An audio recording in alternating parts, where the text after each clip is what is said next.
du directeur musical de Nabucco, Pinchas Steinberg. Bonjour, j'espère ne pas avoir écorché votre nom dans mon accent de Provence. Non, non, absolument juste. Merci. Merci beaucoup d'accepter cette interview pour notre Web TV culturelle.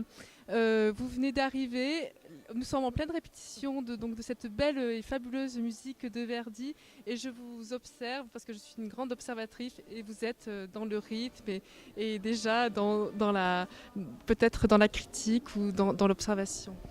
Écoutez, c'est mon métier, c'est mon travail, non? Alors c'est normal. Vous avez les notes qui vivent en vous à chaque fois. Tout le temps. Tout le temps. Vous savez, j'ai dans mon cerveau, j'ai comme un ordinateur qui joue toujours de la musique. Hein? Oui, oui. Alors, belle et fabuleuse musique de Nabucco, de Verdi. Quand on est un grand chef comme vous, qu'est-ce que l'on ressent quand on dirige cette délicate musique? Écoutez, c'est comme toute l'opéra de Verdi. Hein? Chaque opéra, il y a une autre émotion, un autre caractère. Cet opéra-là, spécialement, comme vous savez très bien, c'était très révolutionnaire. La musique même. Et Verdi qui l'écrit, il faisait le premier spectacle qui était donné à la Scala, non, à Milan. Et les publics ont compris très bien qu'est-ce qu'il écrit. Il n'écrit pas vraiment parce qu'il raconte même, c'est les Israéliens qui sont prisonniers à Babylonie et toutes ces choses-là. Mais le vrai qu'il raconte, c'est les Italiens qui ne sont pas libres. Et c'était vraiment les gens qui sont sortis après le spectacle, écrit sur les murs. Viva Verdi, mais Viva Verdi, c'est entendu pas Verdi le compositeur, mais le nom Verdi, ça veut dire Victor Emmanuel, roi d'Italie, parce que l'Italien souhaitait d'avoir le roi italien et pas les Français ou l'Autrichien qui ils ont contrôlé l'Italie à cette époque-là. Vous pensez alors que quelque part c'était une histoire écrite dans l'avenir de la musique que ce compositeur Verdi écrit cette œuvre? Vous savez, non, on ne doit pas oublier que la musique à cette époque-là exprimait beaucoup les sentiments des peuples. C'est pas seulement pour écrire la musique. Verdi utilisait cette raconte-là et cette histoire-là de Nabucco, d'écrire vraiment choses politiques, si vous voulez. Aujourd'hui, on ne peut pas imaginer d'avoir quelque chose que musique que c'est écrit pour la politique, non? Parce que le monde a changé, non? Mais à cette époque-là, la musique, c'était vraiment un véhicule, si vous voulez, d'exprimer les sentiments du peuple. Et c'était évident que les choses qu'il écrit là, c'est pas le seul opéra, parce que c'était le temps du Risorgimento. C'était un mouvement les Italiens voulaient vraiment avoir un pays libre italien et pas occupé d'autres pouvoirs. Alors, Verdi, il écrit les opéras de cette période-là, risorgimentale, exactement pour ça, pour cette raison.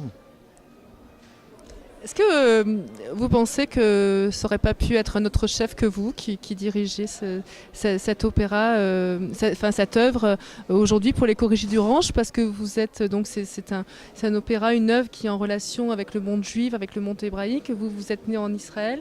Il y a cette place énorme la place de Jérusalem. Est-ce que pour vous vous n'aurez pas pu imaginer de ne pas le diriger peut-être?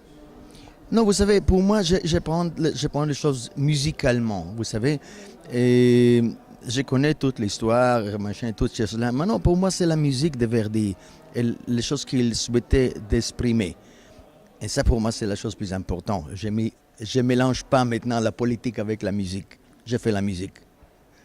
Alors parlez-nous des répétitions des Corrigis d'Orange. Comment se passe cette répétition musicale? Bon, on a préparé, j'ai travaillé avec le chanteur Sel. Je suis allé à Montpellier de faire la répétition avec l'orchestre de Montpellier. Maintenant, c'est la première fois qu'on met tout le monde ensemble aussi avec le chœur, non? Et ce soir, malheureusement, la pluie m'empêchait de faire la première répétition à Corrigy, le théâtre antique. Mais on fait musical quand même. Répétition musicale avec l'orchestre, soliste et le chœur. Et j'espère que ce soir, on commence à 10h. S'il n'y a pas la pluie, on commence là de faire la première répétition à Corrigy. Bon. Il vous tarde d'être sur le théâtre antique pour avoir l'ensemble des artistes, des solistes, de la musique, toute cette osmose à travers le mur, à travers l'acoustique, à travers le patrimoine, à travers l'histoire. Vous savez, c'est pas la première fois que j'ai dirigé ici. J'ai dirigé plusieurs fois. Et aussi, j'étais directeur musical à la Reine de Vérone. Et c'est la même chose. Vous savez, c'est un théâtre, beaucoup plus grand que Corrigi, non? Oui, mais chaque œuvre est différente, chaque énergie sont différentes, chaque émotion est différente, peut-être aussi en fonction du lieu. Absolument, absolument. Et chaque pays est différent. Les gens, ils sont différents. Alors, c'est notre manière de travailler, mais quand même, je connais les conditions de Corrigi, je connais la manière de faire à Corrigi, et j'espère que tout passe bien. Vous aimez venir ici? Oui, c'est très joli. C'est vraiment différent parce que durant la saison, l'année normale, je dirige l'opéra et les concerts, mais c'est toujours dans un théâtre fermé, hein, c'est pas en plein air. Bon, le plein air, là, il y a aussi des risques, comme aujourd'hui par exemple, non? Et la température et les oiseaux qui chantent durant le spectacle, on a toutes des conditions qui sont tellement diverses, mais ça donne notre touche et notre atmosphère. Je l'aime ça. Merci beaucoup, Pinchas Steinberg. Merci beaucoup. Avec plaisir.